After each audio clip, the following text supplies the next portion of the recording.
The raging floodwaters tore Sarah's 4 children from her bloodied hands, their terrified screams vanishing as the Gila River swallowed them whole.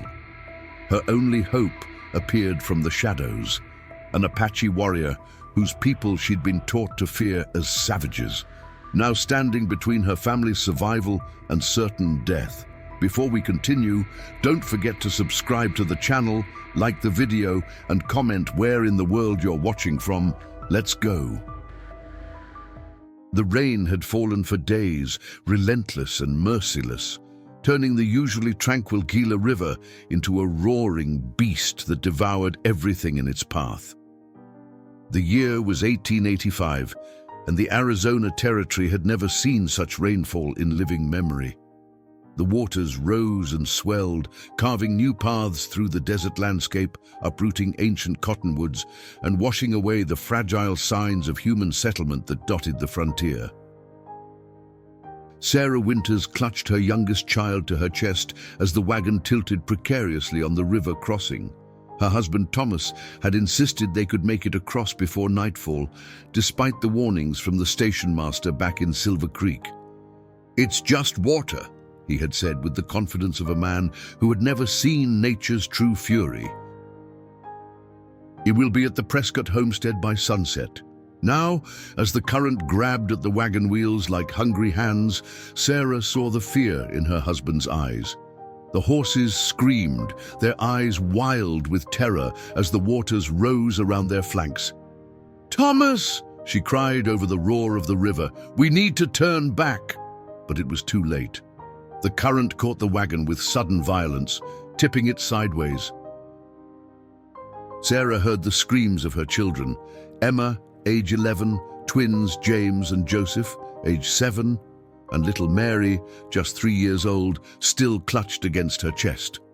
"Hold on!" Thomas shouted, but his voice was drowned by the crack of splintering wood as the wagon bed separated from its frame.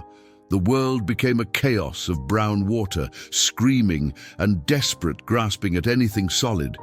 Sarah felt Mary torn from her arms by the current. She lunged, fingers grazing the child's nightgown before the water pulled her daughter away. Through the spray, she glimpsed Emma grabbing the twins, their faces white with terror as they clung to a floating piece of the wagon. "My children!"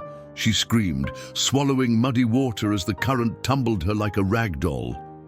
Something solid struck her head, and darkness threatened at the edges of her vision. With desperate strength, Sarah grabbed onto a passing tree limb and pulled herself partially out of the current. Blood streaked her face, mixing with the rain and river water. Through blurred vision, she saw no sign of Thomas or any of her children, only the scattered remnants of their wagon and belongings being swept downstream. From the opposite shore, hidden among the shadowed pines, dark eyes watched the unfolding tragedy. Swift Shadow, war chief of the Chiricahua Apache, had been tracking game when the storm began. He had sought shelter beneath an outcropping of rock, watching with respectful awe as the sky spirits unleashed their power upon the earth. He had seen the wagon attempting the crossing, had recognized the foolishness of the white settlers. Their stubbornness never ceased to amaze him, so determined to bend nature to their will rather than respect its power. Now, as he watched the pale woman clinging to driftwood, her golden hair plastered against her face and her white dress billowing around her in the water like the wings of a dying bird, something within him stirred. Not compassion. These white eyes had brought nothing but suffering to his people. And yet, Swift Shadow was a warrior. Yes, but he was also a man of honor. To watch this woman die when he had the power to help would leave a stain upon his spirit. Without further thought, he stripped away his buckskin shirt and moccasins, secured his knife at his waist, and dove into the churning waters. The current was stronger than even he had anticipated, threatening to dash him against the rocks and fallen trees that littered the riverbed. But Swift Shadow had been swimming these waters since boyhood. had learned to read the river's moods and movements like others read tracks on the ground. Sarah's grip on the branch was weakening. Her arms burned with the effort of holding on, and the numbing cold of the water sapped what little strength remained. As her fingers began to slip, she closed her eyes, a prayer for her children on her lips.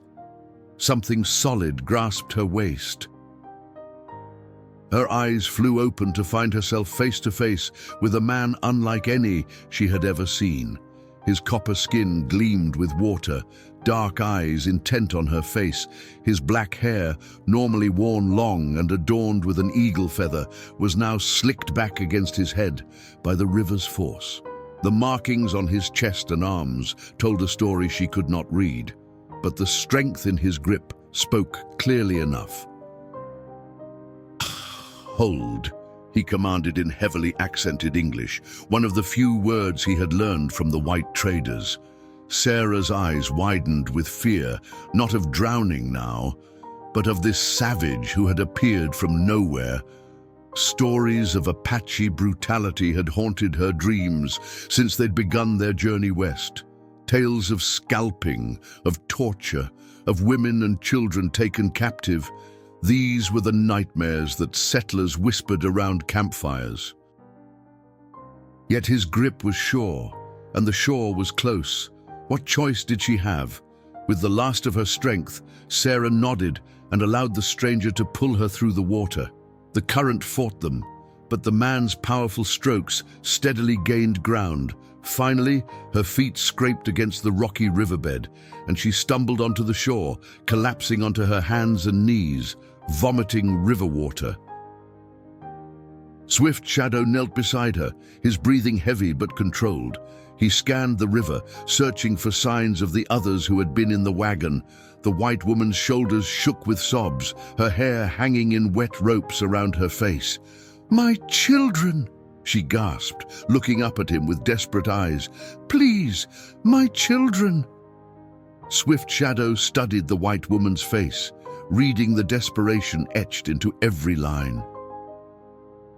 He had seen that look before, in the eyes of his own people when the blue-coat soldiers came, when children were torn from mothers, arms and villages burned to ash. Pain, it seemed, spoke in a language that needed no translation.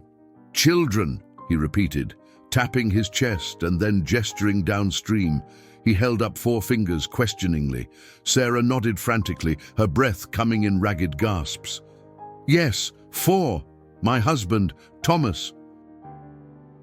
And my children, Emma, James, Joseph, and little Mary." She clutched at his arm, her pale fingers stark against his copper skin. "Please, they'll drown." Swift Shadow gently removed her hand and rose to his feet. The river was still rising, the rain showing no sign of relenting. If the children had been swept downstream, every moment was precious. Yet he hesitated, studying the woman before him. She was weak from the river's assault, shivering violently in her sodden dress. Leaving her alone might mean trading one life for the uncertain rescue of others. He gestured to a stand of pines where the ground rose slightly. "Stay," he commanded, making a pushing motion toward the trees. "Fire." He mimicked striking a flame. Understanding flickered in Sarah's eyes. She staggered to her feet, swaying slightly. "I can't just wait here." "They're my children." Swift Shadow's expression remained impassive, but his eyes softened marginally. This mother's courage, at least, he could respect. He reached for the knife at his waist and offered it to her, handle first. Then he pointed to a hollow at the base of the largest pine where dry kindling might be found. Sarah took the knife, recognizing the gesture for what it was. Not just the gift of a tool, but a measure of trust. She nodded, acknowledging the wisdom in his instructions. She needed warmth and shelter if she was to be of any use to her children. As she stumbled toward the pines, Swift Shadow turned his attention to the river. The current had shifted slightly, revealing new debris caught against a tangle of fallen cottonwoods. His eyes, sharper than any settler's, caught the flash of pale cloth. A child's dress, perhaps, or a shirt. Without hesitation, he plunged back into the waters. Sarah worked quickly despite her trembling hands. The Apache's knife was unlike any she had seen before. The blade curved slightly, the handle wrapped in rawhide with small turquoise beads worked into the binding. It cut through the pine branches with surprising ease, allowing her to construct a crude shelter against the rain. Beneath the hollow of the tree, she found dry pine needles and the remnants of a squirrel's nest. These, combined with birch bark stripped from a fallen log, gave her the beginnings of a fire. The flint and steel from the small pouch at her waist had somehow survived the river's fury, and soon a fragile flame flickered beneath her makeshift shelter. As warmth slowly returned to her limbs, Sarah's thoughts cleared enough to consider her situation. She was alone in Apache territory, dependent on the mercy of a warrior whose people had every reason to hate her kind. Thomas had told her stories of the Apache, their fierceness in battle, their resistance to the encroachment of white settlers, their refusal to be confined to the reservations established by the government. They're savages, he had said with the casual certainty of someone repeating a commonly accepted truth. Can't be reasoned with, can't be trusted. Yet this savage had risked his own life to save hers, had given her his knife, had gone to search for her children while she huddled by the fire. The contradiction tore at the fabric of everything she had been taught to believe. The rain began to slacken as evening approached, though the river continued to roar its defiance. Sarah kept the fire burning, her eyes fixed on the spot where Swift Shadow had disappeared. She prayed, first to the God of her childhood Sunday school, then to any power that might be listening. Please bring them back. Please don't let me be alone. Hours passed, marked only by the gradual shifting of light as the storm clouds moved eastward. Just as the first stars began to appear in breaks between the clouds, a figure emerged from the darkening forest. Swift Shadow, his chest heaving with exertion, water streaming from his body. Sarah leapt to her feet, hope blazing in her chest, but the Apache was alone. In his hands he carried only a small bundle of sodden cloth. "My children," she whispered. Though she already knew the answer, Swift Shadow approached slowly, his expression grave. He held out the bundle, a child's shirt, torn and muddy, with tiny pearl buttons still clinging to the fabric. Emma's shirt, the one Sarah had sewn just before they left Cincinnati. "No," she moaned, taking the garment and pressing it to her chest. "No, no, no." Swift Shadow watched her grief unfold, his face unreadable. When her sobs quieted to ragged breathing, he spoke, his deep voice rolling over the unfamiliar English words. "They're not dead," he said firmly, pointing to the shirt and then downstream. "Sign, track." He touched his eyes, then gestured toward the forest. "I find..." Sarah looked up, desperate to believe him. "You can track them, even after the flood?" Swift Shadow nodded once, decisively. He pointed to her, then to the shelter. "You stay, safe." He touched his chest. "I go. Bring children." It wasn't a request. It was a promise. Dawn broke with hesitant fingers of light, stretching across a sky washed clean by the storm. The river had receded slightly during the night, leaving a trail of destruction along its banks, uprooted trees, scattered belongings, and the bloated carcass of one of Thomas's horses, half buried in silt. Swift Shadow moved like a ghost through the sodden landscape, his moccasins barely leaving an imprint in the mud. He had spent the night preparing, gathering provisions, fashioning a new bow to replace the one lost months ago during a skirmish with Mexican soldiers, communing with the spirits of his ancestors. If the children lived, he would find them. If they had passed into the shadow world, he would know that too. The trail began at the crossing where the wagon had been swept away. Though the raging waters had obliterated most signs, Swift Shadow's eyes caught what others would miss: a child's footprint preserved in a patch of mud protected by an overhanging rock, strands of golden hair caught on a thorny branch, the faint impression of small bodies being dragged across wet sand. The signs told a story. The oldest girl had managed to pull herself and the younger ones from the river downstream. They had sheltered briefly beneath the rock outcropping, then moved on, perhaps searching for help or driven by fear of the rising waters. Swift Shadow followed their trail with the patience of one who had tracked deer across desert stone and pursued enemy raiders through mountain forests. The children had traveled nearly 2 miles from the crossing, their path erratic, doubling back on itself in places, the confusion of the young and terrified. Then he found blood, small droplets darkening the mud beside a patch of sharp rocks. One of them was injured. The trail changed after that point, showing the stumbling gait of an injured child being supported by others. Swift Shadow quickened his pace. Back at the makeshift camp, Sarah had spent a restless night alternating between desperate hope and crushing despair. She had dried Emma's shirt by the fire, folded it carefully, and tucked it into her bodice next to her heart. The Apache's knife lay across her lap, both protection and reminder of the strange alliance into which fate had thrust her. As morning light filtered through the pine boughs, Sarah forced herself to take stock of her situation. Her dress, though still damp in places, had dried enough to provide some warmth.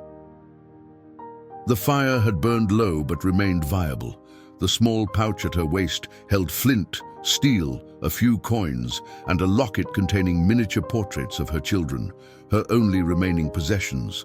Her body ached from the river's assault, and a gash along her hairline had crusted with blood, but she was alive. And if she was alive, perhaps her children were too. Thomas.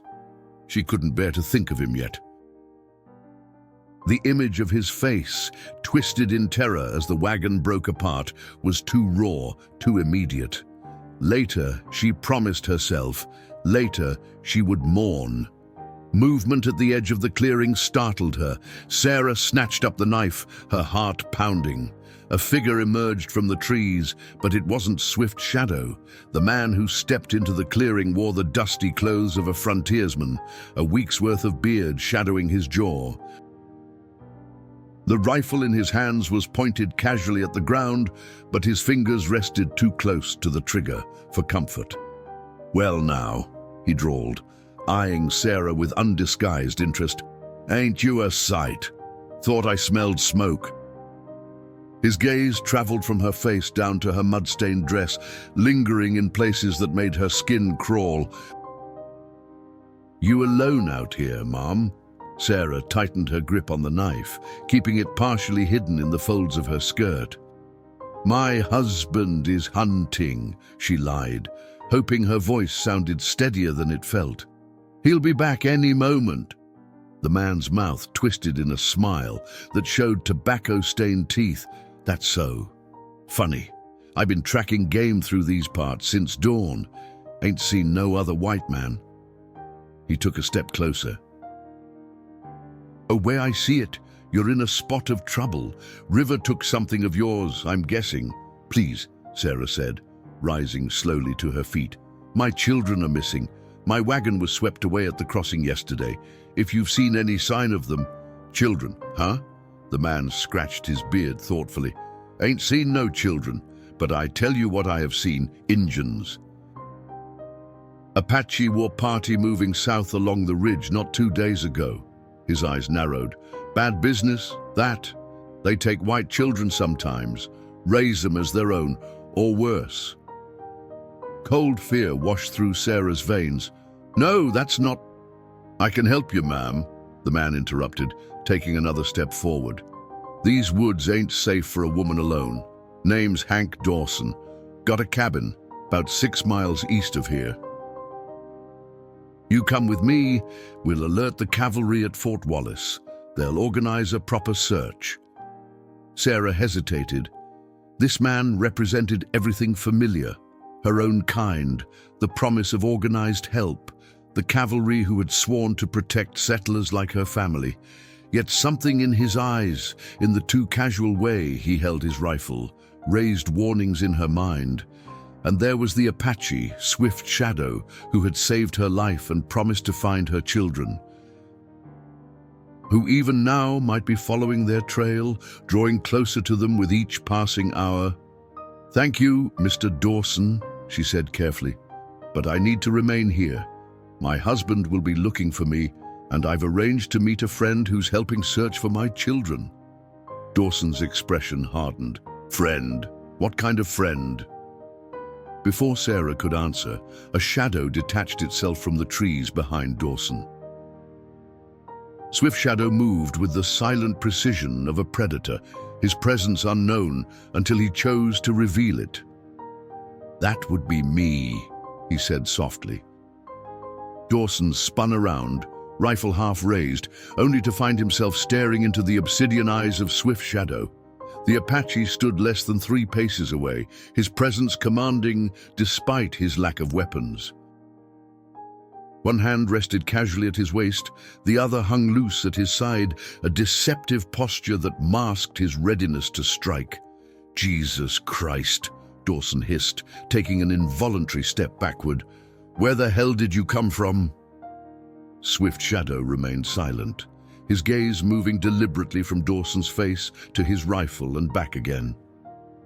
Sarah watched the exchange with her heart in her throat. She saw something flicker across Dawson's face, recognition perhaps, or a calculation of odds. "I see how it is," Dawson said, a slow smile spreading beneath his beard as he lowered his rifle slightly. "You've gone native, ma'am. Wouldn't be the first white woman to take up with a savage." He spat on the ground. "Disgraceful."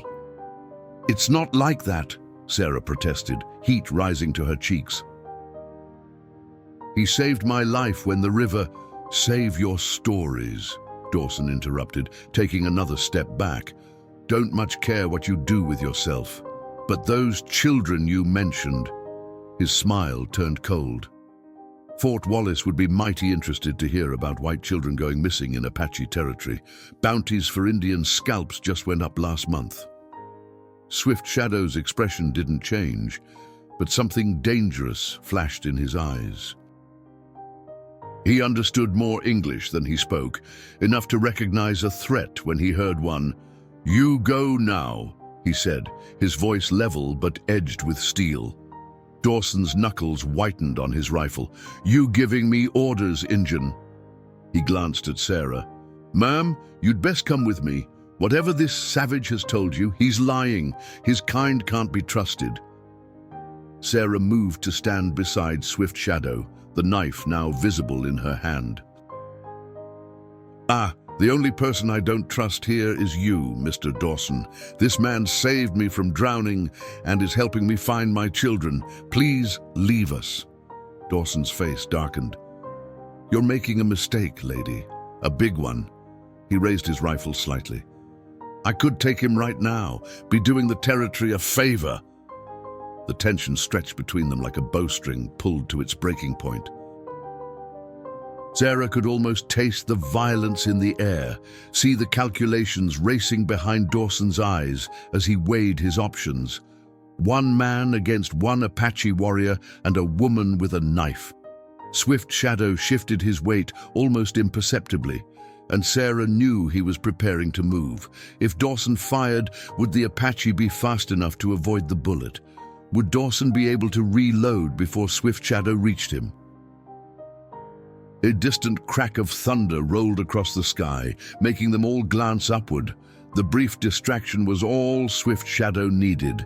His hand flashed to his waist and back, a movement so swift that Sarah barely saw it. But she heard the thud as something embedded itself in the tree trunk, inches from Dawson's head. A small stone knife quivered in the bark, its blade catching the morning light. Dawson's face drained of color. The message was clear. Swift Shadow could have killed him if he'd wanted to. Like I said, the frontiersman muttered, backing away. You're making a mistake. He kept his rifle trained on them as he retreated. This ain't over. Only when Dawson had disappeared into the trees did Sarah release the breath she'd been holding. Her legs suddenly weak, she sank onto a fallen log. He will bring others, Swift Shadow said, retrieving his knife from the tree with a sharp tug. Sarah nodded, the implications settling heavily on her shoulders. The cavalry! They'll come looking for us! For you! Swift Shadow's face remained impassive, but Sarah thought she detected a flicker of resignation in his eyes. It was a look she recognized, the weary acceptance of someone who had seen this pattern play out before, who knew how the story ended. We should move, she said, rising to her feet. Find somewhere else to make camp. Swift Shadow shook his head. No time. Children first. He pointed downstream. Found sign, they live. Hope surged through Sarah's chest. All of them. You're certain. 3 children, he said, holding up 3 fingers. Not 4. Sarah's hope faltered. Which one didn't you find signs of? Swift Shadow paused, considering how to explain. He picked up a stick and drew in the dirt. 4 crude figures of different heights. Tallest, Sarah whispered. Emma. He nodded, pointing to the tallest figure, then making walking motions with his fingers. She leads. Others follow. He pointed to the second tallest figure. One is hurt. Leg, maybe arm. James or Joseph, Sarah said, trying to keep her voice steady. The twins, and Mary. My youngest. Swift Shadow drew a small figure being carried in the arms of the tallest. Small one is safe, with sister. Tears welled in Sarah's eyes, tears of relief, of gratitude, of renewed hope. How far? Where are they now? Many miles, Swift Shadow replied. River carried them far. They walk more. Find old cabin near creek. He pointed southeast. A 2 days' journey, maybe 3. We need to go now, Sarah said, already gathering what little she had. Every minute counts. Swift Shadow watched her with an unreadable expression. White man will bring soldiers, he reminded her. They will track us. Sarah straightened, meeting his gaze directly. Then we better move quickly, hadn't we? She held out his knife, handle first, returning it as he had given it to her. I'm ready. Something that might have been approval flickered across Swift Shadow's face. He accepted the knife with a slight nod, then turned to kick dirt over the remains of the fire. Wait, Sarah said suddenly. You said 3 children. What about Thomas, my husband? Did you find any sign of him? Swift Shadow's expression softened almost imperceptibly. He shook his head once, decisively. He might still be alive, Sarah insisted, though the hope in her voice sounded hollow even to her own ears. Maybe he's looking for us. Maybe he found the children already. The Apache said nothing, but his silence was answer enough. As they prepared to leave, Swift Shadow paused, his head tilted slightly, as if listening to something Sarah couldn't hear. Without explanation, he moved to a nearby pine and sliced off a piece of bark with his knife. From a pouch at his waist, he took a small packet wrapped in rabbit skin. Inside was a mixture of red ochre and bear fat. With practiced movements, he drew a symbol on the bark, a lightning bolt crossed with an arrow. What is that? Sarah asked. Message, Swift Shadow replied. For my people, if they pass this way, they will know. He didn't elaborate on what the message meant, and Sarah didn't ask. As they set off along the river, Sarah cast one last glance at their abandoned camp. For better or worse, her fate was now tied to this Apache warrior, this man from a world so different from her own, yet bound to her by the shared purpose of finding her children. They followed the river's wandering path through stands of cottonwood and willow, swift shadow, moving with the practiced ease of one born to this land, Sarah struggling to match his pace. Her sodden boots had dried into stiff leather that rubbed blisters on her heels, and her dress, still damp in places, caught on brambles and low-hanging branches. Yet she pushed forward without complaint, her thoughts fixed on the children who had survived the river's fury only to face the wilderness alone. By midday, the sun had burned away the last traces of the storm clouds, its heat drawing steam from the damp earth. Swift Shadow paused at a bend in the river where the current had deposited a tangle of debris. Broken furniture, sodden books, a child's wooden horse with one leg missing. Remnants of the Winters family's former life, now reduced to waterlogged refuse. Sarah knelt beside the pathetic collection, her hand hovering over a familiar piece of calico, part of the quilt her mother had made as a wedding gift. She withdrew her hand without touching it. Some things were better left behind. How much farther today? She asked, rising to her feet. Swift Shadow pointed to the sun, then to a position low in the western sky. Walk until shadows grow long. Make camp. Continue at first light. Sarah nodded, acknowledging the wisdom in his plan, though every fiber of her being urged her to continue without rest. Do you think they're afraid? My children, the Apache considered the question with the seriousness it deserved. The tall one, Emma, she is not afraid, she is determined. He searched for the right word, strong spirit. A small, proud smile touched Sarah's lips. Yes, she's always been the responsible one. Even as a baby, she had such serious eyes. Thomas says... She faltered, correcting herself. Thomas said she got that from me. Swift Shadow studied her face with those penetrating dark eyes that seemed to see more than she wanted to reveal. Strong spirit, he repeated softly, like mother. The simple compliment caught Sarah off guard. She looked away, uncomfortable with the unexpected warmth that spread through her chest. We should keep moving. They continued in silence, the only sounds the rush of the river, the call of birds overhead, and the rhythmic crunch of their footsteps on the sandy bank. Swift Shadow moved slightly ahead, his eyes constantly scanning the ground for signs of the children's passage. Occasionally, he would pause, crouch to examine a broken twig or disturbed patch of sand, then adjust their course accordingly. As the afternoon wore on, Sarah found herself studying her companion with growing curiosity. His movements were fluid and economical, his awareness of their surroundings absolute. Nothing escaped his notice, not the hawk circling overhead, not the deer tracks crossing their path, not the subtle shifts in the wind that brought new scents from the distance. "How did you learn to track like this?" she asked during a brief rest. "It seems like magic to me." A ghost of a smile touched Swift Shadow's lips. "No magic, just listening." He tapped his ear, then his chest. "With ears, with heart, the land speaks. Most people do not hear." "What does it say?"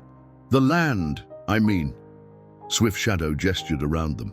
"It tells stories. Where deer passed 3 days ago. Where bear dug for roots in spring. Where your children walked with tired feet." He pointed to a barely visible depression in the mud. "The small twin drags his foot. Injury worse." Sarah's breath caught. "How do you know it's the small twin? The boys are identical."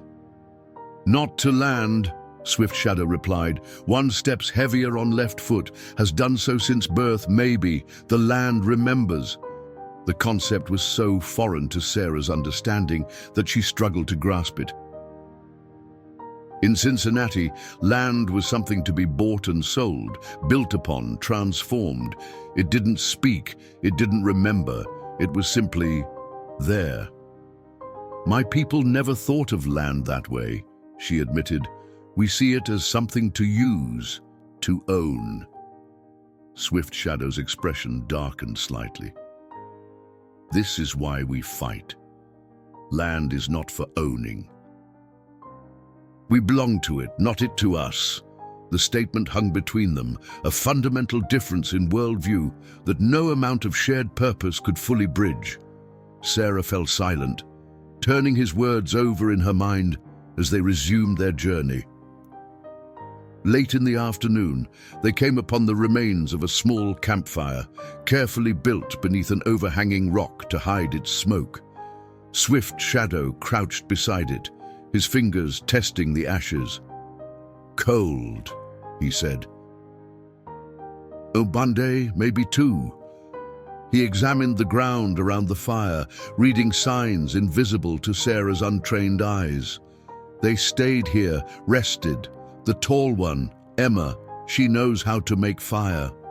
"Yes," Sarah confirmed. "Thomas taught her last summer, said every frontier child should know how to survive." Swift Shadow nodded approvingly. "Good father." The simple acknowledgement of Thomas's care for his children brought a lump to Sarah's throat. She had been married to Thomas Winters for 13 years, had borne him 4 children, had followed him from the comfortable familiarity of Cincinnati to the untamed frontier. He had been a good husband, a good father, stubborn, yes, sometimes too confident in his own abilities, but he had loved them all fiercely. And now he was gone. The realization struck her with sudden, crushing finality.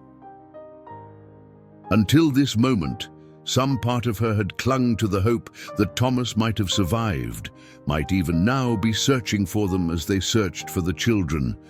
But that hope had been built on sand, easily washed away by the river of reality.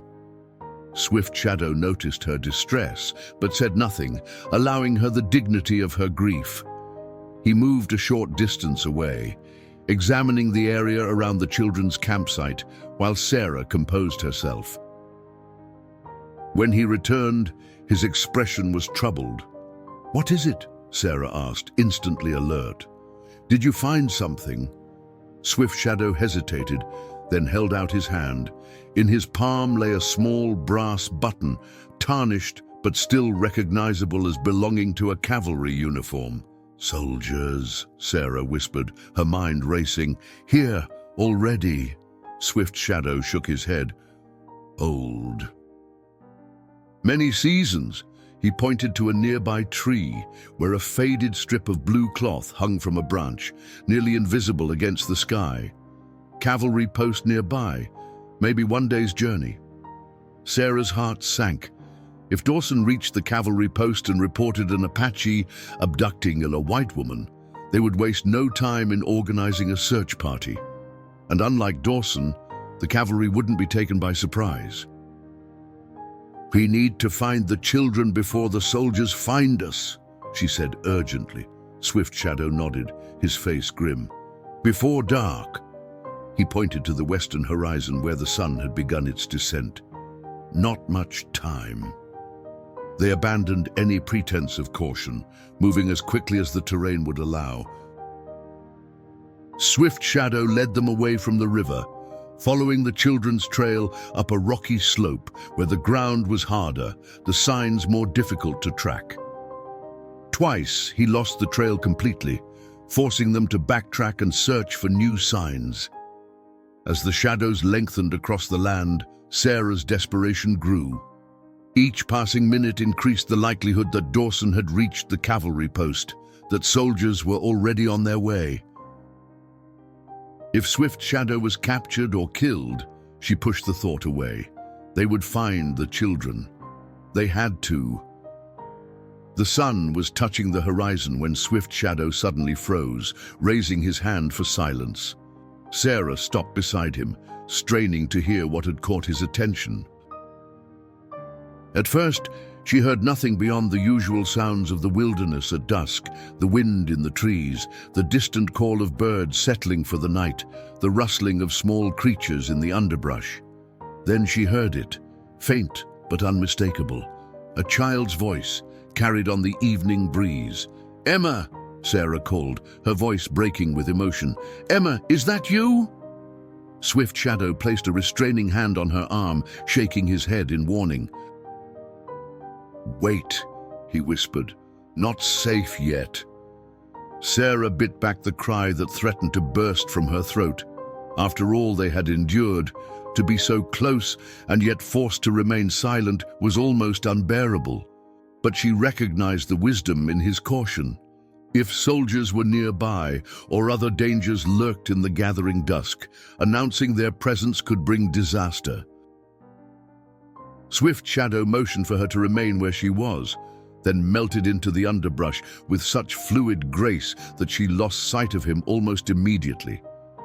The minutes of his absence stretched like hours, each second marked by the frantic beating of her heart. When he reappeared, it was so sudden that Sarah gasped. He emerged from behind a boulder she would have sworn couldn't conceal a rabbit, much less a full-grown man. "Children," he confirmed, his expression revealing more emotion than she had yet seen from him. "In old Trapper cabin, 3, like I said." "Are they hurt? Are they safe?" Sarah asked, already moving in the direction he had come from. Swift Shadow walked beside her, moderating his pace to match hers as they navigated the rocky terrain. "Small twin, leg broken. Emma made splint. Good work." There was approval in his voice. "Little one is well. Hungry but strong. And the other twin, Joseph, watches for danger. Brave boy." Swift Shadow paused, choosing his next words carefully. "They are afraid, have seen others." Sarah stumbled, catching herself against a tree trunk. "Others? Who?" "Men, 2, maybe 3, not soldiers."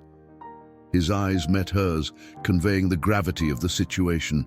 "Bad men, Dawson's kind." Sarah's blood ran cold. The frontier attracted all sorts. Honest settlers seeking a new life, yes, but also outlaws, deserters, men who preferred the lawlessness of the territories to the constraints of civilization. If such men had discovered 3 children alone in the wilderness, "We have to hurry," she said, pushing forward with renewed urgency. The cabin appeared before them as the last light faded from the sky, a crude structure of logs and mud chinking. Its roof partially collapsed at one corner. A thin wisp of smoke rose from a stone chimney, barely visible against the darkening sky. No light showed from the single small window, but Sarah could see the faint glow of embers through the cracks between the logs. Swift Shadow signaled for silence, then pointed to a thicket of juniper about 50 yards from the cabin. Sarah squinted, making out the shadowy outline of horses, 3 of them tethered among the trees. "The men are inside," she whispered, her voice tight with fear. "With my children." Swift Shadow nodded grimly. He touched his knife, then made a questioning gesture toward Sarah. Could she use it if necessary? Would she? The Sarah Winters who had left Cincinnati would have been horrified at the very suggestion. That woman had attended church every Sunday, had embroidered Bible verses to hang in her parlor, had believed in the fundamental goodness of mankind and the civilizing influence of law and order, but that Sarah had drowned in the Gila River.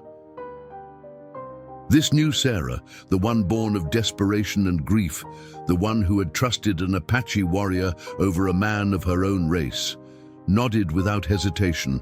For her children, there was nothing she wouldn't do. Swift Shadow seemed to read the change in her, his eyes reflecting something like respect.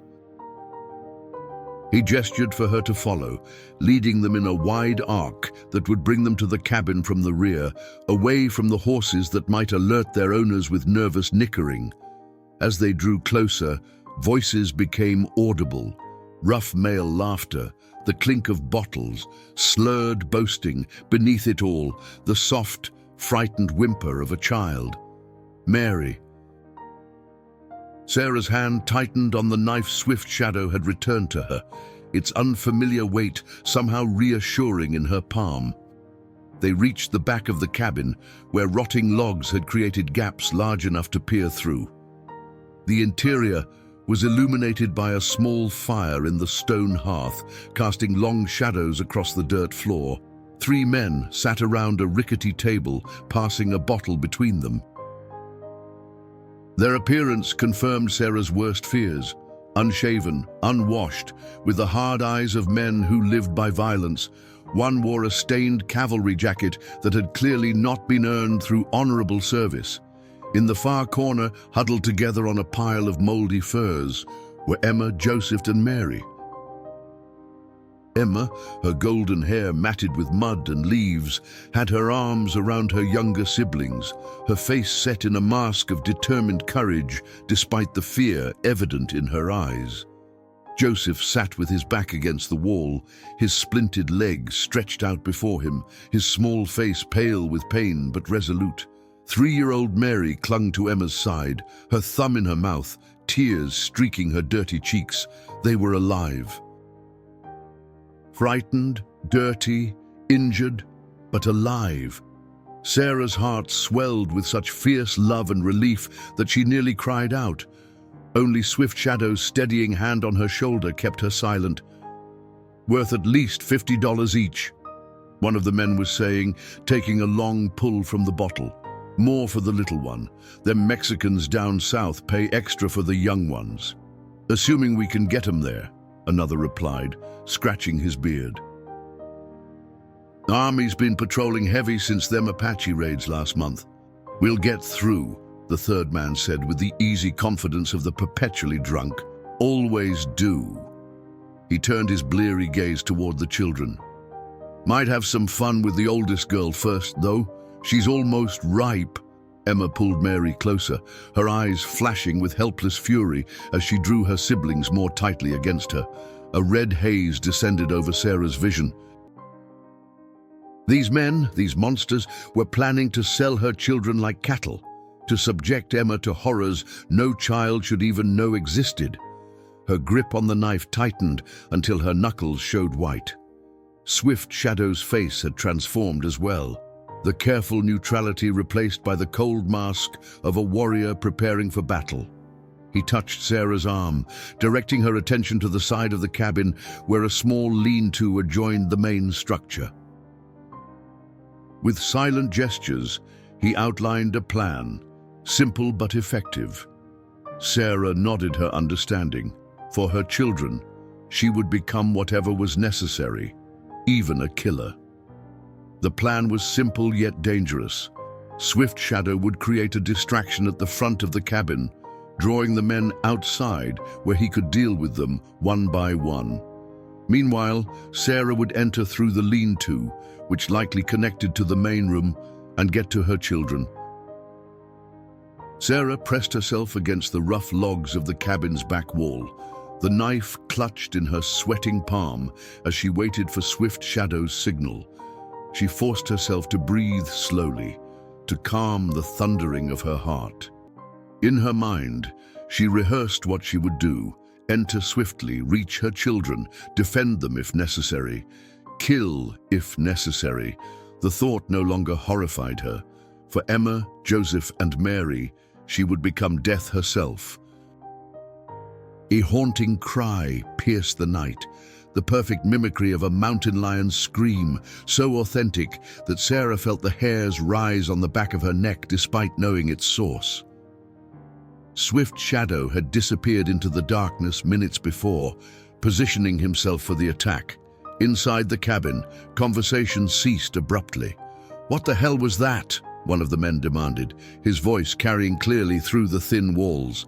"Cougar," another replied. "The big one, by the sound of it." "Sounded close," the third man said, a note of unease in his slurred voice. The mountain lion's cry came again, closer this time, followed by the frightened whinnying of horses. "Damn it! It's after the horses." The scrape of chair legs against the dirt floor told Sarah the men were moving. "Get the rifles." Sarah heard the cabin door creak open, followed by the shuffle of boots on the wooden porch. She counted silently, 1, 2, 3 sets of footsteps. All 3 men had taken the bait. Now, she slipped around the corner of the cabin to the lean-to, finding its door secured with a simple wooden latch. With trembling fingers, she lifted it and eased the door open, wincing at the groan of rusted hinges.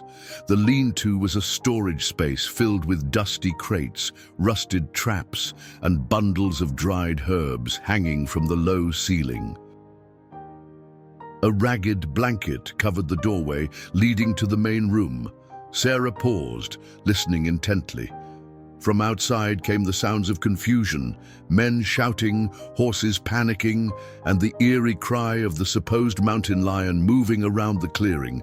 Swift Shadow was doing his part. Now she must do hers. Sarah pushed aside the blanket and stepped into the main room of the cabin. The fire in the hearth had burned low, casting more shadows than light.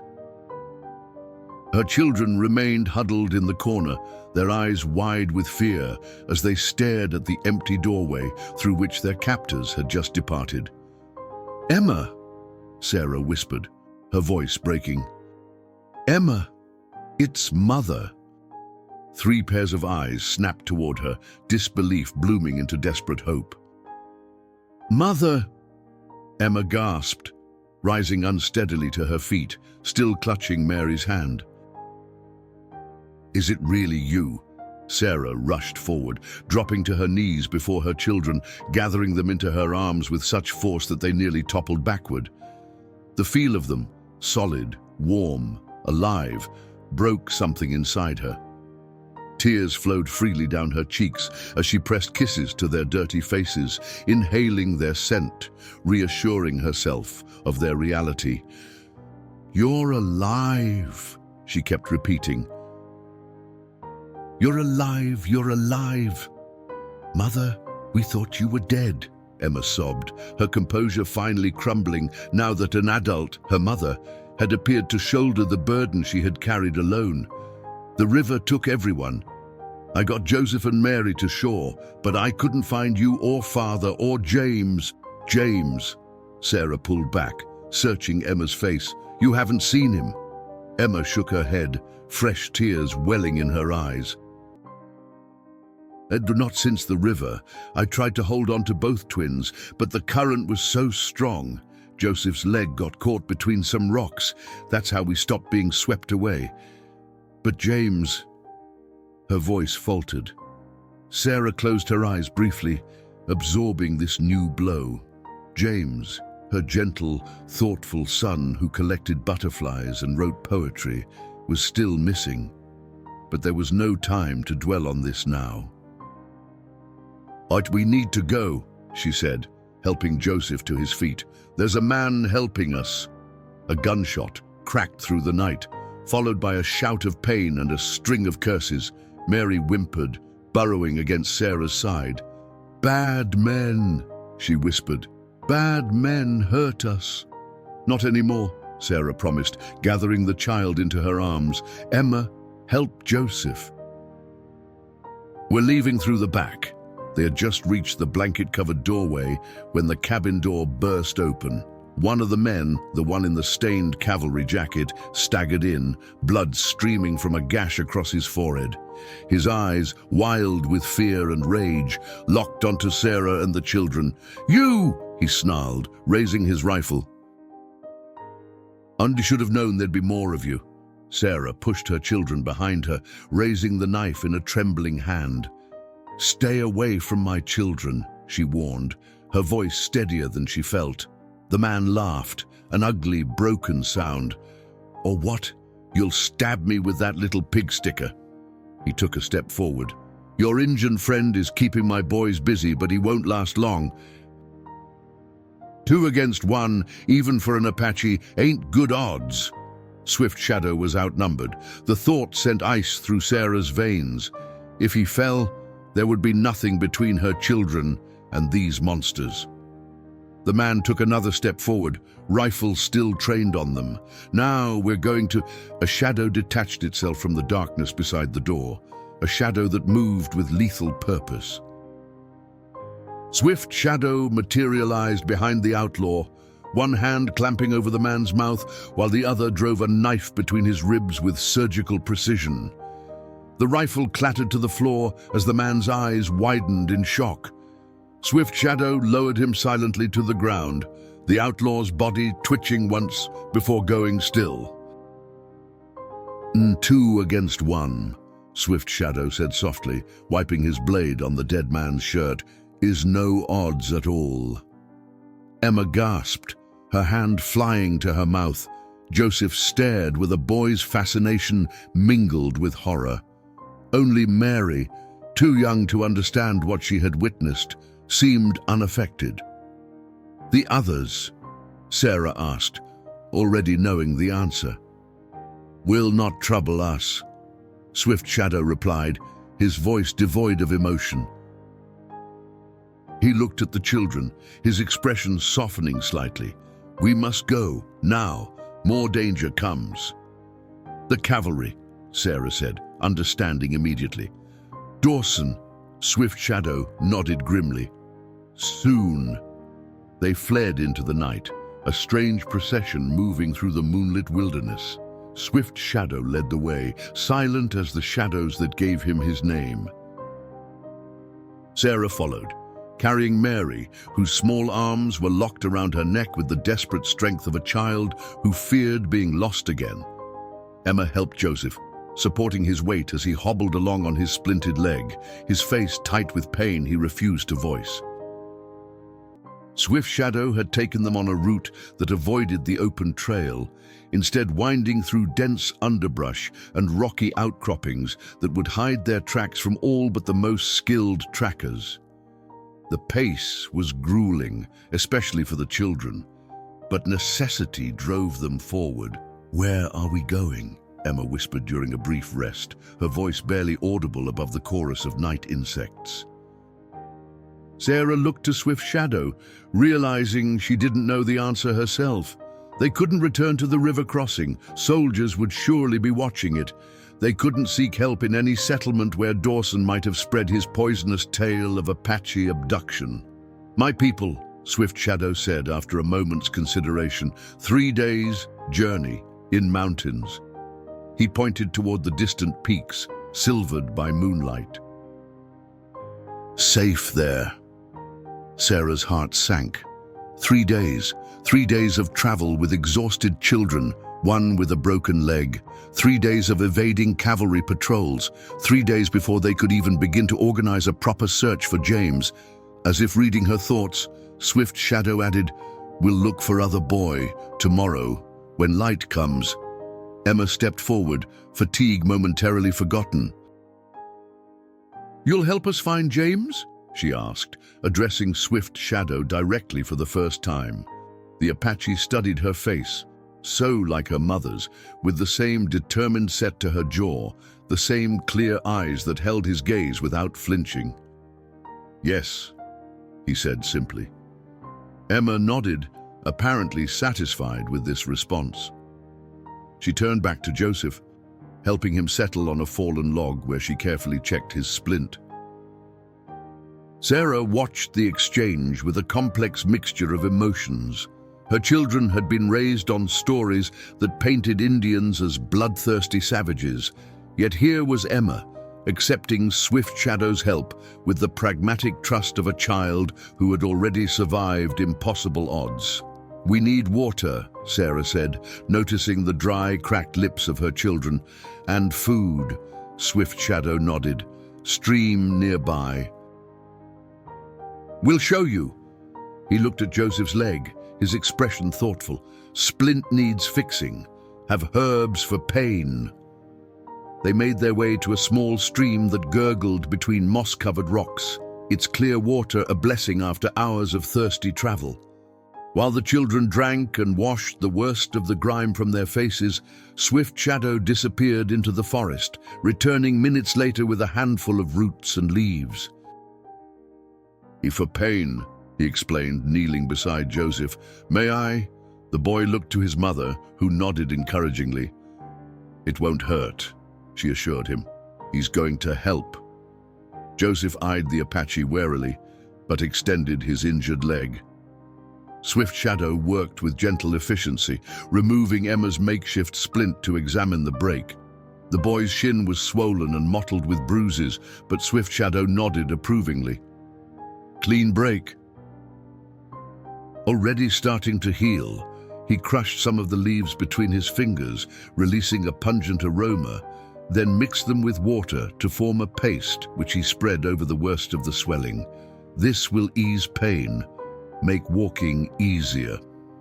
Joseph's rigid posture gradually relaxed as the herbs took effect. It doesn't hurt so much now, he admitted, wonder in his voice. Swift Shadow fashioned a new splint from straight branches and strips torn from his own shirt, binding it with a skill that spoke of much practice. When he finished, Joseph's leg was more securely supported, allowing him to put slight weight on it without wincing. Thank you, the boy said softly. Swift Shadow acknowledged the thanks with a slight nod, then turned his attention to finding food. The outlaw's saddlebags, which he had appropriated before leaving the cabin, yielded some jerky and hardtack, not a feast, but enough to quiet the worst hunger pangs. As the children ate, huddled together for warmth, Sarah drew Swift Shadow aside. How likely is it that we'll find James? She asked in a low voice, needing honesty more than comfort. Swift Shadow's dark eyes held hers steadily. River is powerful spirit. Takes what it wants. He paused, choosing his words with care, but boy may have survived, like others. If he's alive, he's alone out there, Sarah whispered, the thought almost too painful to bear. Just 7 years old, alone in the wilderness. Not alone, Swift Shadow corrected. Land is with him. Animals, spirits. He touched his chest. And I will find his trail.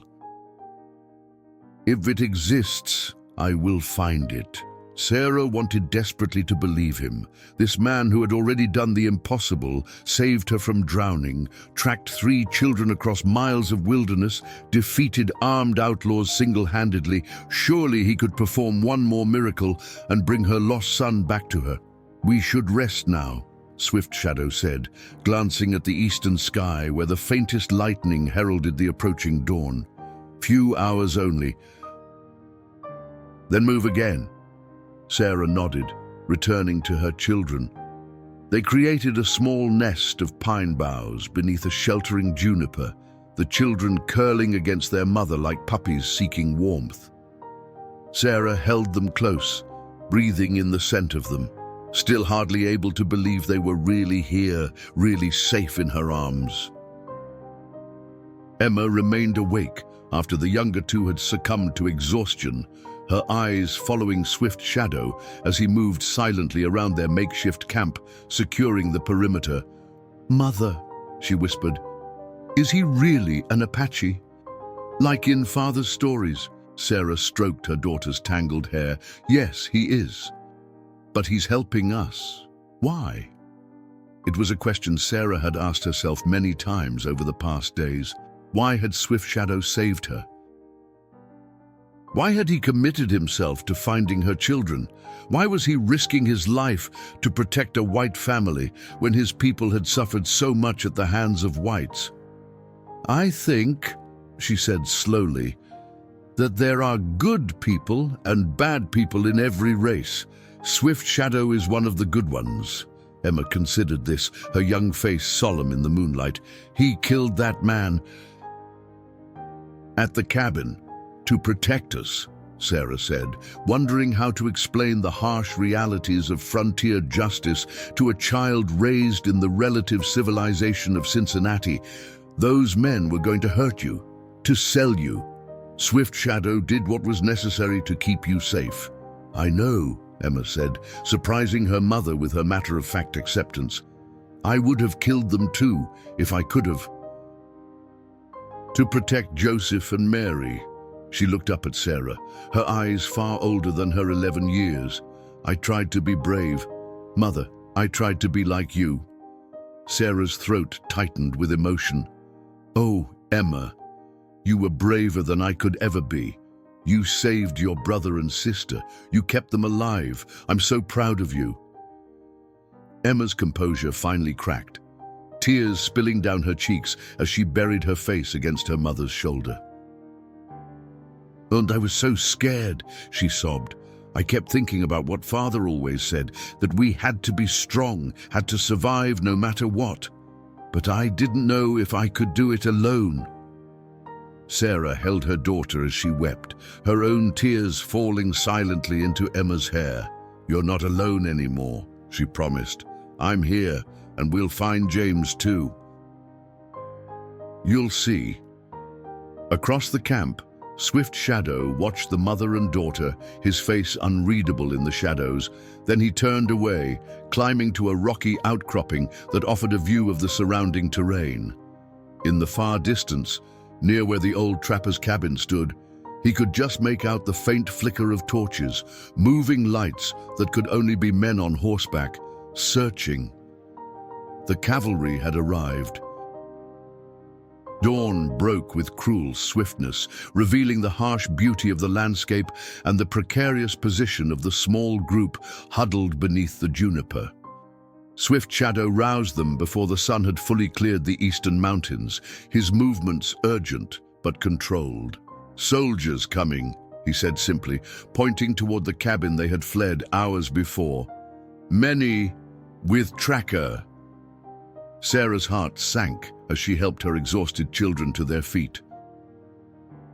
Joseph winced as he tested his splintered leg, though the herbs Swift Shadow had applied had reduced the swelling considerably. Mary clung to her mother, thumb firmly in mouth, her eyes heavy with interrupted sleep. Only Emma seemed fully alert, her young face set with determination as she gathered what few provisions remained. How far behind us? Sarah asked, dreading the answer. 2 hours. Maybe less, Swift Shadow replied, scanning the terrain with practiced eyes. Need to split trail. Split? Sarah echoed, not understanding. Swift Shadow nodded, his expression grave. You take children, go north. He pointed toward a narrow canyon barely visible in the distance. Follow stream, stay in water, no tracks. And you? Emma asked, a note of alarm in her voice. I go east, leave many tracks. Would draw soldiers away.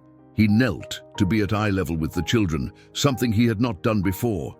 Then circle back, find you, find James. Understanding dawned on Sarah with sickening clarity. You're going to let them chase you. Make yourself a target. Swift Shadow rose to his feet, meeting her gaze steadily. Only way. Children cannot run fast. Joseph's leg. He gestured toward the boy's injury. Soldiers will catch you. They'll kill you if they catch you, Sarah protested, her voice barely above a whisper. A ghost of a smile touched Swift Shadow's lips. Will not catch me. There was such quiet confidence in his voice that Sarah almost believed him. Almost. But she had seen the efficiency of the cavalry, had heard stories of Apache warriors hunted down like animals, had witnessed the relentless expansion of white authority across the frontier. There must be another way, she insisted. Swift Shadow shook his head. No time to argue. Must go now. He removed a small pouch from his waist and pressed it into Sarah's hands. Medicine. For Joseph's leg. Change wrapping tonight. Sarah clutched the pouch, suddenly aware that this might be goodbye. This man, this savage who had saved her life, rescued her children, killed to protect them, was now preparing to sacrifice himself for their safety. I can't let you do this, she said, fighting back tears. Swift Shadow's expression softened almost imperceptibly. Not your choice. My choice. He glanced at the children, then back to Sarah. This is what warriors do, protect. Emma stepped forward, her chin raised in a gesture reminiscent of her mother. "Thank you," she said solemnly, offering her hand as she had seen adults do. Swift Shadow regarded her outstretched hand with surprise, then took it carefully in his own. "Brave girl," he said, "like mother." Joseph hobbled forward next, balancing on his good leg. "Will you really come back?" he asked, the childish uncertainty in his voice a stark reminder of his 7 years. "Yes," Swift Shadow promised. "We'll find you, and brother." Mary was last. Detaching herself from Sarah's skirts to toddle toward the Apache, she didn't speak, but simply raised her arms in the universal gesture of a child asking to be lifted. Swift Shadow hesitated, then bent to pick her up. Mary immediately wrapped her small arms around his neck, placing a wet kiss on his cheek before resting her head on his shoulder with complete trust. The tableau, the fierce Apache warrior holding the tiny white child with such gentle care, struck Sarah with almost physical force. In that moment, all the stories, all the prejudices, all the fear melted away. She saw only a man who had earned her children's trust through actions, not words. "Thank you," she whispered, the simple phrase utterly inadequate for what she felt. Swift Shadow handed Mary back to her mother, his dark eyes holding Sarah's for a long moment. No words passed between them, but something shifted, something profound and unnameable. Then he was gone, slipping into the undergrowth with such fluid grace that he seemed to become part of the landscape itself. Sarah stood motionless, staring at the spot where he had disappeared, until Emma's hand on her arm brought her back to reality. "Mother, we need to go," her daughter said gently, "like he told us." Sarah nodded, gathering her composure. Yes, of course." She shifted Mary to her hip and turned toward the canyon Swift Shadow had indicated. "Stay close, and remember, we need to walk in the stream to hide our tracks." They made slow progress, the rough terrain and Joseph's injury limiting their pace. The stream Swift Shadow had directed them to follow wound through a narrow canyon, its water icy cold from mountain snowmelt. They waded through it single file, Emma supporting Joseph while Sarah carried Mary, their feet numb from the cold, but leaving no tracks on the rocky bank. By midday, they had traveled perhaps 3 miles, a pitiful distance considering the cavalry's speed.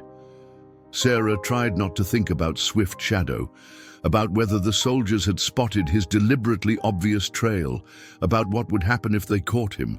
Instead, she focused on putting one foot in front of the other, on encouraging her children when their strength flagged, on listening for any sound that might indicate pursuit.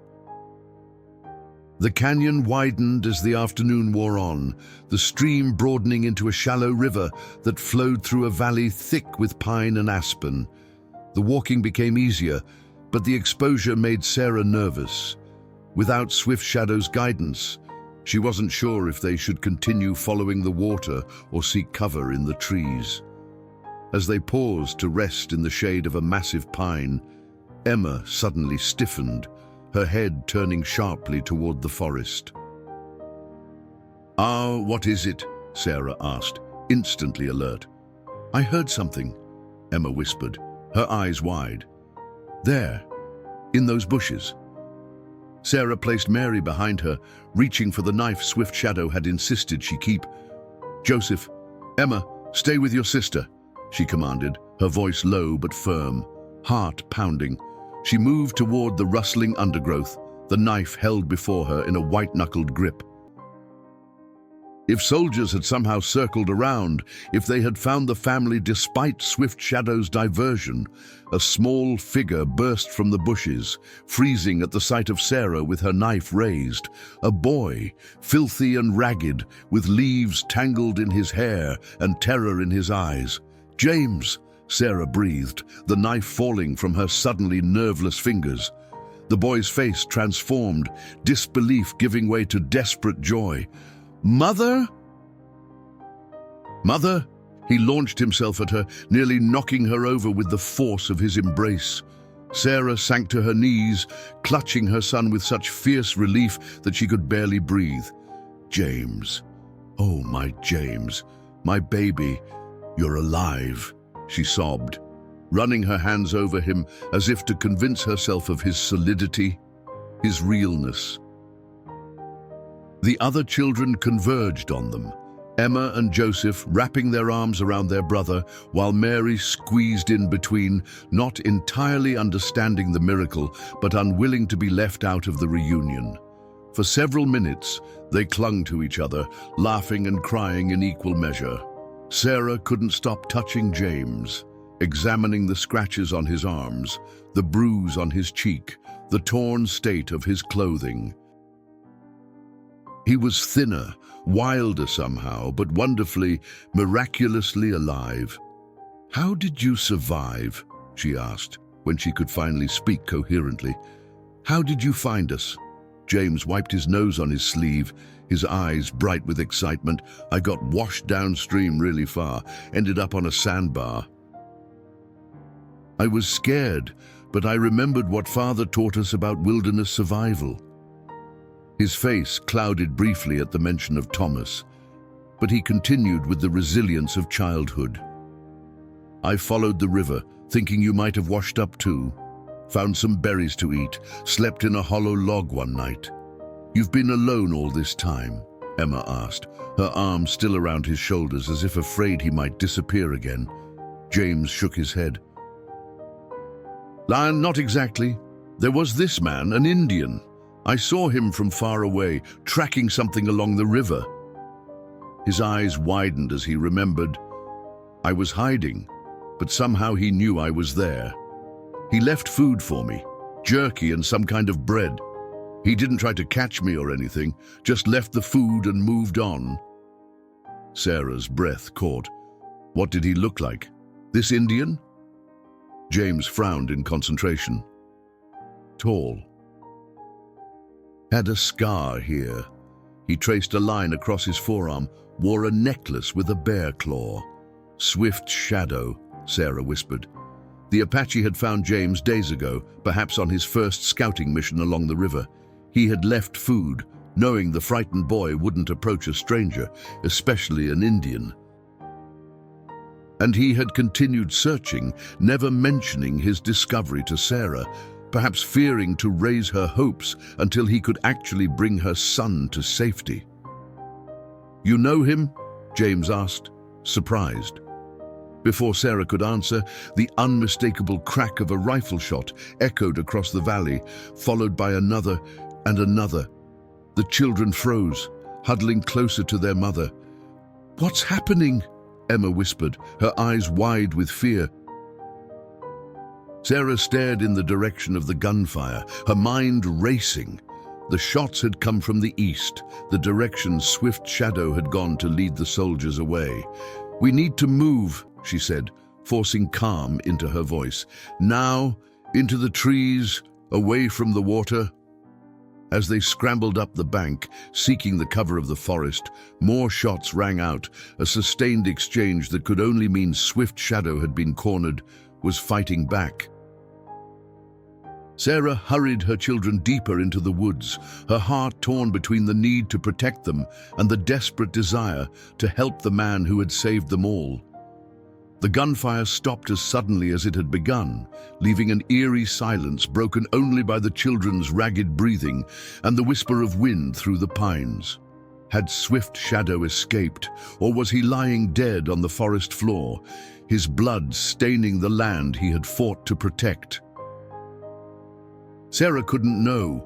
All she could do was press forward, guiding her reunited family toward the mountains where Swift Shadow had promised they would find safety among his people. As the sun began its descent toward the western horizon, she made a silent promise. If Swift Shadow had fallen, she would ensure his sacrifice was not forgotten. She would tell his story, not as the tale of a savage or a hostile, but as the truth of a man of honor who had bridged the chasm between two worlds to save a family not his own. Night descended on the wilderness, shrouding the mountains in velvet darkness punctuated by the cold fire of stars. Sarah and her children had found shelter in a shallow cave, its entrance concealed by a tangle of wild roses that perfumed the air with their fading blooms. A small fire, carefully banked to produce minimal smoke, cast flickering shadows on the rock walls and provided meager warmth against the mountain chill.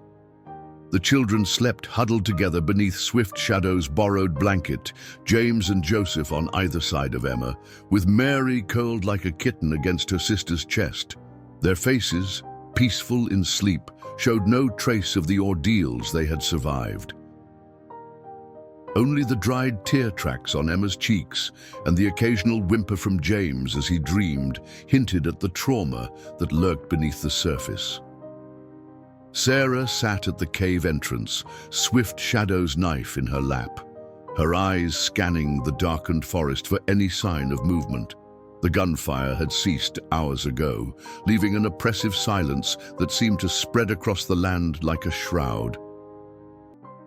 She had tried to maintain a brave face for her children, assuring them that Swift Shadow was too clever to be caught, that he would find them as promised. But as the night wore on, doubt gnawed at her resolve. A twig snapped in the darkness. Sarah stiffened, her grip tightening on the knife as she rose to a half-crouch. She had positioned herself deliberately between the forest and her children, determined that anyone, soldier, outlaw, or wild animal, would have to go through her first. Another snap, closer this time, followed by the soft scrape of something moving through underbrush. Sarah's breath caught in her throat, her pulse thundering in her ears. A shadow detached itself from the deeper darkness between the pines, a human figure moving with the fluid grace of a predator, yet favoring one side slightly. The moonlight caught the gleam of dark eyes, the sharp planes of a face that had become more familiar to her than she had ever thought possible. Swift Shadow, she breathed, relief washing through her with such force that her knees nearly buckled. He approached slowly, as if uncertain of his welcome. In the dim light, Sarah could see that his shirt was torn, a dark stain spreading across his left shoulder. His face was drawn with pain and exhaustion, yet his eyes remained alert, scanning the area around them before finally settling on her face. "You're hurt," Sarah said, stepping forward to meet him. "The soldiers did not follow," Swift Shadow finished for her, his voice rough with fatigue. "Lost them in canyon, shot only grazed." He glanced past her toward the sleeping children, his expression softening. "All safe." "Yes, all safe," Sarah confirmed, fighting the urge to throw her arms around him in gratitude. "And James, we found James. Or rather, he found us. He told us you'd left food for him days ago." Something like satisfaction flickered across Swift Shadow's face. New boy was strong, like father, watched over him until time was right. He swayed slightly, one hand reaching out to steady himself against a tree trunk. Sarah moved to his side without hesitation, slipping her shoulder under his arm to support him. "Come inside. Let me tend your wound." He allowed her to help him into the cave, a testament to his weakness that he accepted assistance at all. Sarah eased him down beside the fire, careful not to wake the children. In the improved light, she could see that the graze was more serious than he had admitted, a deep furrow across his shoulder where a cavalry bullet had carved a path through flesh and muscle. Working quietly, Sarah used water from their canteen to clean the wound, then applied some of the herbs Swift Shadow had given her for Joseph's leg. The Apache watched her hands with half-lidded eyes, his breathing steady despite what must have been considerable pain. "You have healer's touch," he murmured as she bound the wound with strips torn from her petticoat. Sarah smiled faintly. "I've had practice." 4 children means many scrapes and fevers. She tied off the bandage, her fingers lingering perhaps a moment longer than necessary. "Thank you for coming back, for finding James before all this." Swift Shadow's gaze moved to the sleeping children, a complex emotion crossing his face. "They are treasure beyond gold," he said softly. "A dome worth protecting, even though they're white?" Sarah asked, voicing the question that had haunted her since the beginning. "Even though our people have caused yours so much suffering?" Swift Shadow was silent for a long moment, the firelight casting his face in bronze relief, highlighting the scar that ran from his temple to his jaw, a scar Sarah now knew had been given to him by a cavalry saber during a raid years before. "Our children are innocent," he said finally, "not responsible for father's wars." His dark eyes met hers, holding a wisdom born of suffering yet untainted by hatred. To judge all whites by actions of some is same mistake whites make about Apache. The simple truth of his words struck Sarah with the force of revelation. How easily she had accepted the frontier narratives about bloodthirsty savages, never questioning whether such broad condemnation might be as unjust as judging all white settlers by the actions of men like Dawson. "My husband believed all Indians were enemies," she admitted. "He would never have trusted you as I have." "And you?" Swift Shadow asked, his voice neutral. "What do you believe now?" Sarah considered the question, weighing the person she had been against the woman she had become in these few short, transformative days. "I believe," she said slowly, "that courage and honor are not confined to any race. That kindness can bridge the deepest divides, that sometimes the people we're taught to fear are the very ones who save us." A ghost of a smile touched Swift Shadow's lips. "Good answer." They fell into companionable silence, the fire crackling softly between them. Outside, an owl called into the night, its haunting cry echoing across the valley.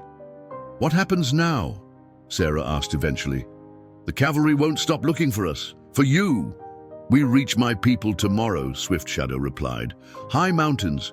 Cavalry rarely comes there." He hesitated, choosing his next words with care. "You will be welcome." "For as long as needed." The implication was clear. She and her children would find sanctuary among the Apache, at least until they could safely return to white settlements. It was an extraordinary offer, one that crossed boundaries few had dared to bridge. "And then," Sarah pressed, suddenly needing to understand what future might lie beyond tomorrow. Swift Shadow looked at her steadily, something unspoken passing between them. "Then you choose. Return to your world, or—" He left the alternative unvoiced, yet it hung in the air between them, fragile as a soap bubble, radiant with possibility. Before Sarah could respond, a small voice interrupted them. "You came back." They turned to find Emma awake, her blue eyes reflecting the firelight as she regarded Swift Shadow with solemn intensity. "Promised," he replied simply. Emma nodded, accepting this as her due. "James said you found him days ago, that you left food for him." "Yes. Why didn't you bring him to Mother right away?" Swift Shadow considered the girl with the same seriousness he would grant an elder. "Boy was afraid of me, needed time to trust." He glanced at Sarah. "Some fears run deep, cannot be forced away." Emma seemed to accept this explanation, her gaze shifting to Swift Shadow's bandaged shoulder. "You're hurt. We'll heal because you protected us," Emma stated, not a question but a recognition of debt. She crawled from beneath the blanket, careful not to disturb her siblings, and approached the Apache warrior. From around her neck, she removed a small pendant, a silver cross that had somehow survived the river's fury. "My father gave me this for my 10th birthday. He said it would protect me." She held it out to Swift Shadow. "I want you to have it." Swift Shadow stared at the offering, his expression unreadable. "This is precious to you." "Yes," Emma agreed. "That's why I want you to have it." With ceremonial gravity, Swift Shadow accepted the pendant, closing his fingers around it as if receiving a sacred trust. "I will honor this gift," he promised. Satisfied, Emma returned to her siblings, curling protectively around them once more. Within minutes, she had drifted back to sleep, leaving Sarah and Swift Shadow alone in the bubble of firelight. "She has your spirit," Swift Shadow observed, his voice soft with something like admiration. "She has her father's stubbornness," Sarah countered, though pride warmed her words. She watched as Swift Shadow carefully tucked Emma's cross into the medicine pouch at his waist. "You didn't have to accept that. Gift freely given must be honored," he replied, "even from child." Sarah studied him in the dying firelight, this man who had entered her life as a stranger, a savage, and had transformed into something else entirely. Not quite friend, not quite... She let the thought trail off, unwilling to examine it too closely. "You should rest," she said instead. "A date tomorrow will be a long day." Swift Shadow nodded, settling himself against the cave wall where he could watch both the entrance and the sleeping children. Despite his exhaustion, she knew he would maintain his vigil until dawn, ever the protector. As Sarah lay down beside her children, drawing comfort from their warm, sleeping forms, she found herself thinking of Cincinnati, of the neat brick house with its polished floors and lace curtains, of church socials and piano lessons, and all the trappings of civilization she had once considered essential.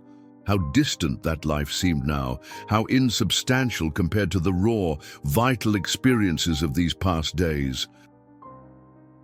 She had lost her husband, her home, all her worldly possessions, yet somehow, improbably, she felt not diminished but expanded, as if the wilderness had stripped away a confining shell to reveal a stronger, truer self beneath. Tomorrow, they would reach the Apache camp in the high mountains. Tomorrow would bring new challenges, new decisions. But tonight, cradled in this stone shelter with her children safe beside her and Swift Shadow standing guard, Sarah Winters closed her eyes and surrendered to sleep, certain at least of this. Whatever path she chose when morning came, she would walk it with courage, born of river and fire, and with gratitude for the warrior who had taught her to see beyond the boundaries of her world. Outside, the stars wheeled in their ancient patterns across the vault of heaven. The river continued its journey to the distant sea, and in a cave hidden among wild roses, two souls from separate worlds found common ground in the most basic human bond of all, the determination to protect those who cannot protect themselves, regardless of the cost.